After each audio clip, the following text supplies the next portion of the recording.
What's up, everybody? Here with another episode of our NFC South preview for the 2022 season. Last episode, we went over the Tampa Bay Bucks. Today, we're going to work our way through the rest of the division. The second team we're going to do is the Atlanta Falcons. So I have our top topics today over here on the left that we're going to discuss. We're going to talk about last season, their additions, their losses, their team strengths and weaknesses, their outlook on both sides of the ball, just a general overview of everything they have going on both sides.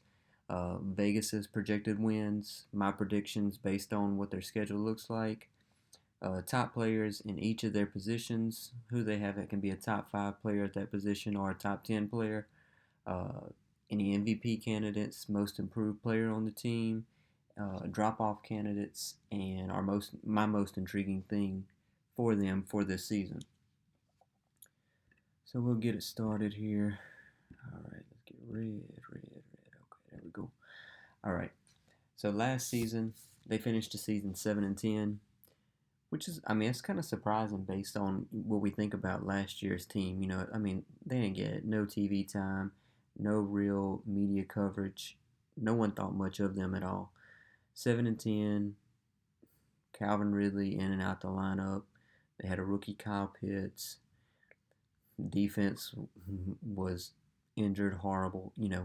Everything bad you could say about the team. It kind of outperformed what you expected.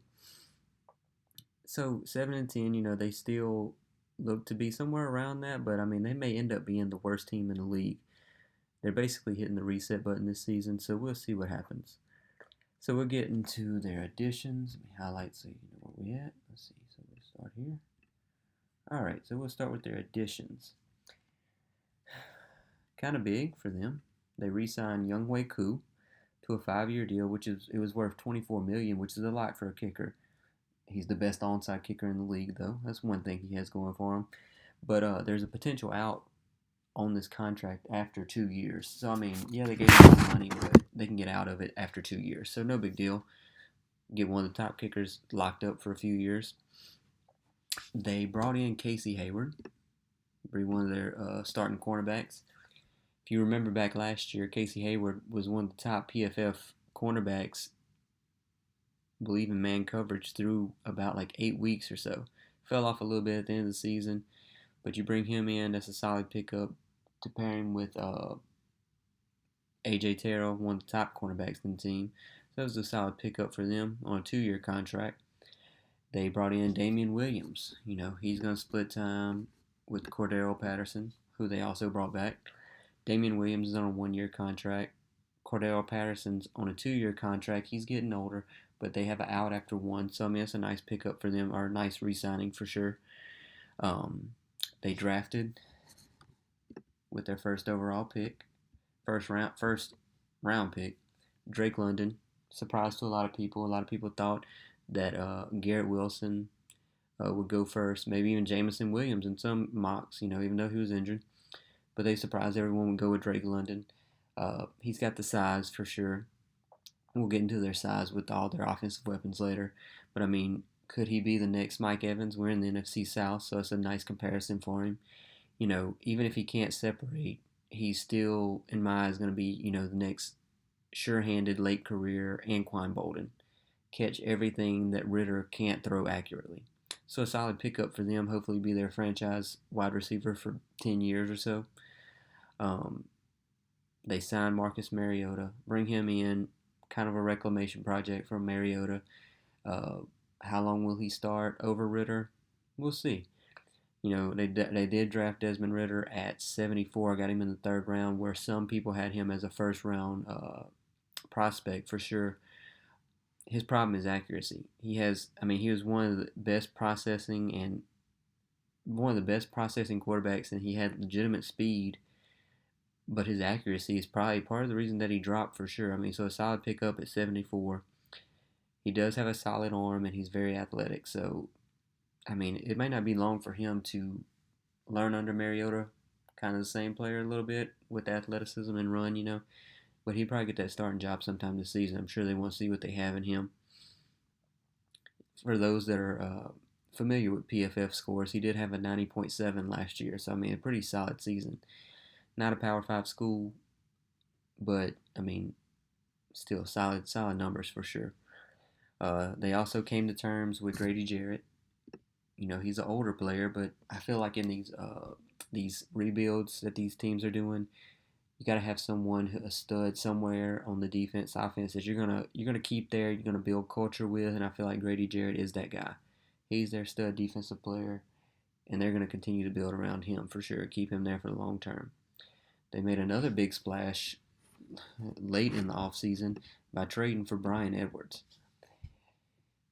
The Raiders got Devontae Adams. They got Hunter Renfrow. So they got rid of Bryan Edwards. I mean, he's still very young. 22, 23, I believe. He might be a little bit older, sorry. But he's only in his third year. They sent away a fifth round for Bryan Edwards and a seventh. So a solid pickup. I mean, this wide receiver group, really solid for sure. So those are their additions. Getting to their losses for this year, or this offseason, I should say. Not many. I mean, the team wasn't that great. They're just trying to build with some youth. Got rid of Matt Ryan was the main thing. We all know he's gone. They did get a third round pick from the Colts to use in this year's draft, but they also gained the largest dead cap hit in history, $40+ million. So that's part of the problem, that they couldn't bring in many more people. Many big names for sure. They released Dante Fowler at the outside linebacker position. Calvin Ridley's out for the year. By the way, this video is sponsored by FanDuel. Just a joke. As we know, Calvin Ridley was gambling on his own games in the offseason when he was out due to mental health issues or personal problems. So he's out for the season. And Deion Jones is probably going to be the next one out. Inside linebacker, there's already been trade rumors for him, so he's probably out for sure. So like I said, not many losses. Getting to their strengths.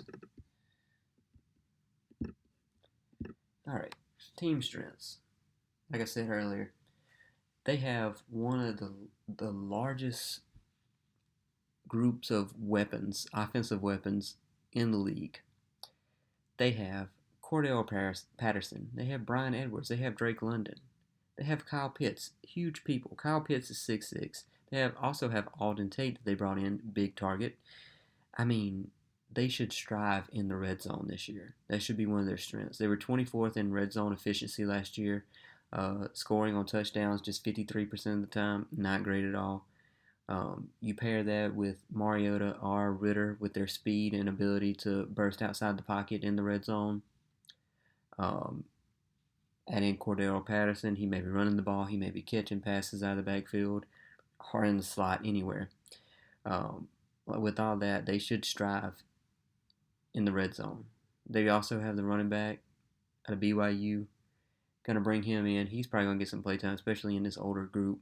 With this older group, see what they got for him. Another strength to go along with that, like I already said with Kyle Pitts, we already know he's a stud with Matt Ryan, but I feel like there's not going to be much fall off with Mariota. I saw some statistics earlier that showed that Delaney Walker, whenever Mariota was with Delaney Walker, he had his 3 best seasons. Here, I got the stats right here. Let me read them off to you. 2015, he had 133 targets, 94 receptions, 1,088 yards, 6 touchdowns, good for tight end 2. 2016, 102 targets, 65 receptions, 800 yards, 7 touchdowns, good for tight end 3. 2017, 111, 74, 807 yards, 3 touchdowns, good for tight end 4. You look at those numbers, that would be a great season for Kyle Pitts, and this is right at the beginning of the offensive blow-up. So Kyle Pitts may be due for I say breakout, but he was great last year, but an enormous season, Pro Bowl season, possibly. I mean, if they continue with those numbers, So we'll see. Another thing that people praised them about was the athleticism of their draft of this year. They had, the RAS, Relative Athletic Score, measures the athletic ability of that player compared to other players within their position of the draft. They had an average score of 8.76, which was the 5th highest out of any team in the NFL this year for the draft. They drafted Troy Anderson, who does have some quarterback history with him, by the way. But they drafted him in the second round, from a small school. But he had a relative athletic score of a 10.0, so he was literally more athletic than everyone else at his position. One other strength, spoke about him earlier, they got A.J. Terrell. He's going to come in. He's going to be the focal point of that secondary. Key guy, lockdown defender for sure. Then we get into the weaknesses. They're still young in some positions. They're old in some positions. So, they just don't have talent. That's a weakness in general. No talent. But dead cap records for sure. That's part of the problem this year. They can't bring in many people because between Julio and Matt Ryan, they have $62 million of dead cap. They're paying Julio Jones, who's not even on a team right now. So, is what it is. Like I said, they have youth. They have Troy Anderson, super freak athlete, but he's very raw. So, they're going to have growing pains with him for sure. They brought him in to replace Aluakun, who went to the Jags on that monster contract. They just have a lot of youth, not a lot of talent in a lot of places. They don't have a lot of household names anywhere on the defense. So the defense is going to struggle for sure. Offensive line is not much better than the defense. The wide receiver group is unproven.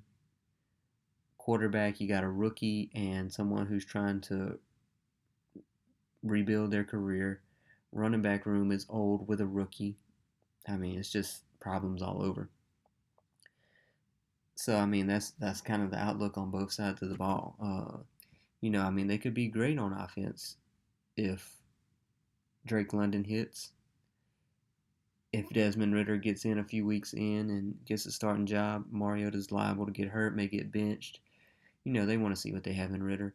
He may have an instant connection with Kyle Pitts, Drake London. If he's got a connection with both of those, it could be a solid season, promising for the future. Defense, maybe Grady Jarrett leads the charge, but I don't see it. Deion Jones is out. Rashaan Evans is older.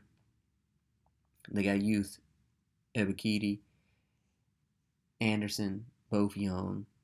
Their draft picks this year. They do have A.J. Terrell, but the rest of that secondary outside of Hayward is nothing to write home about for sure.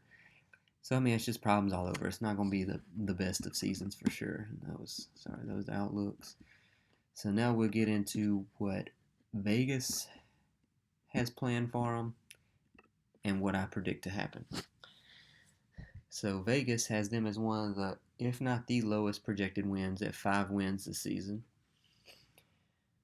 So not that great. 5 wins would put them at 5-12. Be close to getting that number 1 pick for sure. So let's go down to their schedule here, and we'll break down each week and what I expect to happen. So they got the Saints in week 1. Play them at home, it doesn't matter. They're not beating the Saints team. Saints have always been good within the division. No change here. Saints is not losing to them, regardless of if Jameis is back or not. They go to the Rams in week 2. Oh Lord, I put a win there. Excuse me. L. Another L in week 2 against the Rams. Rams team's too powerful. There's too much to comment on why they won't beat the Rams. Too many issues there. They do go to the Seahawks, who could be competing with them for the worst record in the NFL this year. In Seattle, week 3. They're going to be god-awful. Drew Lock's their starter. They're trying to praise him. Pete Carroll can talk all day long, but everyone knows Drew Lock is nobody. Him and Metcalf, nobody's worried about that duo for sure. Falcons get their first win here. They're 1-2 through 3 weeks. Week 4, they got the Browns coming in. Unlikely Deshaun Watson's on the team. Well, he'll be on the team, but he'll be suspended. So, I don't care Jacoby Brissett starting or not. They're not scoring points on that defense. The Falcons aren't. Week 5, playing the Bucs. The Bucs may sweep the division. To be determined. So you got the Bucs.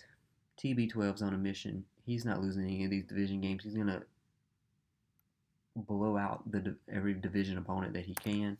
We're at 1-4 going into week 6. The media starting to chirp. Is Mariota out? Is Ritter in? It's got to be getting close. They got the Niners. Again, could be a close game, but Trey Lance I don't have the most faith in. I'm sure he'll be the starter, but I don't think the Falcons get the win here. So now they're 1-5 going into week 7. You got to think Ritter. If they're 1-5, Ritter has got to be coming in sometime soon to start to get some gameplay. Unless Mariota's putting up 30 a game and they're losing 33-30, Ritter's coming in soon. But they play the Bengals. Joe Burrow is amazing. Their offensive line has gotten better. There's nobody on this team that's going to stop. A.J. Terrell may shut down Jamar Chase. It could be a great matchup. But the Bengals have too many weapons on offense that the Falcons will not be able to score with them. There's no way. Another L. They're at 1-6 going into week 7. This may be the perfect opportunity for Ritter to come in. Divisional opponent against the Panthers at home. This is one of their chances to win, I don't care if Darnold's in there, if Corral's in there. McCaffrey liable to be injured at this point. The Panthers maybe done fired Matt Rule at this point. So I feel like Ritter may be in at this point and they get the win. Because these two teams are playing for last place in the division. Neither one of them want to be there. So it's going to be a close game. Falcons get the win. They play the Chargers in week 9. I've said this in every other video. AFC West is going to be chaotic. AFC West all those teams have to win every game outside of their division. And every team in that division would be contending for a division winner, division champion in every other division of the NFL. They're not beating Justin Herbert. MVP, favorite, top 3 favorite, whatever. They're not beating him. Thursday Night Football at the Panthers. I feel like them and the Panthers, it could be a season split between the two. It's kind of a toss-up, both teams in the rebuild phase. It's Thursday night, short week. It's in Carolina. I feel like they could split here. Excuse me. Week 11. I think Ritter's starting to get going a little bit, getting on a roll, getting a little better with his weapons, starting to build some chemistry with his weapons. They play the Bears. Justin Fields, unless he runs the ball himself and throws to himself, he's not scoring any points against the Falcons. I don't care who's on defense for the Falcons. Falcons get the win here. Play the Commanders. If Carson Wentz is still in, we know how he is against horrible teams. Lost to the Jags last year. If Sam Howell's in, is he going to be any good? To be determined. But I think the Falcons get a win. They got Ritter in there. They're feeling good. Get 2 in a row. Start to feel good. I think they go against the Steelers. They play them at home, and they end up getting the loss. I think it's going to be a close game. Pickett's, I'm sure, is in at this point. Battle of the rookies. But I think they get the loss. 2 out of 3 right there. They get the bye. Finally, horrible for this team. Who wants a week 14 bye? They probably need a bye early on in the season. Come off the bye. They play at the Saints. Yeah, they had a week to prepare. They're not beating the Saints. In New Orleans, you can hang it up. Week 16 at the Ravens. NFC South's playing the AFC North this year. Lamar, they're trying to win that division. Lamar's back. Defense is back. They're not beating them. It's not happening. Week 17, I think it's a surprise W here. We've seen it time and again. Cliff Kingsbury and the whole Cardinals team falls apart second half of the season. So I don't know. Until they show me any different, I don't see them changing. They're going to be horrible in the second half of the season. Get a win. Bucks here. The Bucks could be the 1 seed. They could be sitting everybody. They could be playing for the 1 seed. Regardless, I don't care. They're not beating. The Falcons are not beating them. No way. Falcons may be playing for the number 1 pick. They may be sitting everyone as well. So with that said, I have them going 5-12 this year. Is that right? 5-12. 1, 2, 3, 4, and 5. Yeah, 5-12. Exactly what Vegas predicted. So we'll see. It's kind of spot on right there. And we'll move on to the top players in their positions. So with each video, I try to say, who could be a top 5 player in their position? Who could be a top 10? I mentioned it earlier. Kyle Pitts. He's definitely one, especially if he has a good repertoire with Mariota or Ritter. He was great last season. Mariota's had great years with Delaney Walker at tight end, so I see no drop off really for Pitts. He could be a top 5 tight end. I mean, you got Travis Kelce. I'm probably leaving some other people out. George Kittle, Mark Andrews. I mean, Kyle Pitts could be up there with him for sure. Darren Waller. Kyle Pitts could definitely be the best tight end in the NFC for sure. Terrell, sorry. Lockdown cornerback. If he plays up to his ability, he's definitely a top 5 cornerback. Top 10, Casey Hayward somehow miraculously turns back the clock a little bit and plays like he did in those first 8 weeks of the first season of last season. Then they have a chance with him. We'll see. Being a top 10 player. MVP for this year. They're not going to have MVP candidates. No way. Most improved. I feel like it has to be Chris Lindstrom. They took him in the first round 2019. He's at the end of his contract. He either has to show up or it's over. I mean, it's his last chance. Unless he wants to go be a backup somewhere. This is his last chance. He can be part of this rebuild here if he can show he can do something.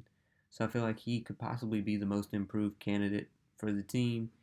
Show he can be a strong part of this offensive line and go from there. Get a new contract, rebuild for the future. Drop-off candidates. Get into the drop-off candidates. Look at this old group. We got Cordell Patterson. I mean, there's a reason they signed a contract with an out after 1 year. His age, they got the rookie coming in from BYU. I apologize if it's not BYU, but they have him coming in. Age catches up most quickly with the running backs, so I feel like Cordell Patterson could be the easy drop-off candidate for sure. Nothing more to say about that. Most intriguing thing about the team. My most intriguing thing is when does Ritter get a shot? We have them going 1-6 to start the season, so I feel like it's going to be early on. It's definitely going to be before the halfway point of the season. It's going to be intriguing. See what he can do. See if he can come in and fix the accuracy issues that he had at Cincinnati. Does he build a make a good duo with Kyle Pitts? We'll see. Another thing is, regardless of who's at quarterback, will they be a great red zone threat like I've spoken about them being? They have huge targets. They have the scramblers. They have Cordell at the backfield. So that's 2 things I'm looking for. Hope the Falcons have a great season. They're kind of building for the future here. Have them going 5-12 again, but it's to be determined. Could shock us. Could finish 500 somehow, but if they finish 500, it's going to shock the world for sure. But I hope you like what we had to talk about here today. If you do, please hit that subscribe button, get the subscriptions up, hit the like button, leave a comment, let me know what you like, what you didn't like, what we can discuss further in future episodes. We're going to go through the rest of the NFC South, do an overview of the NFC South, and move on to the next division. Hope you liked it. Appreciate you watching. Catch you in the next one.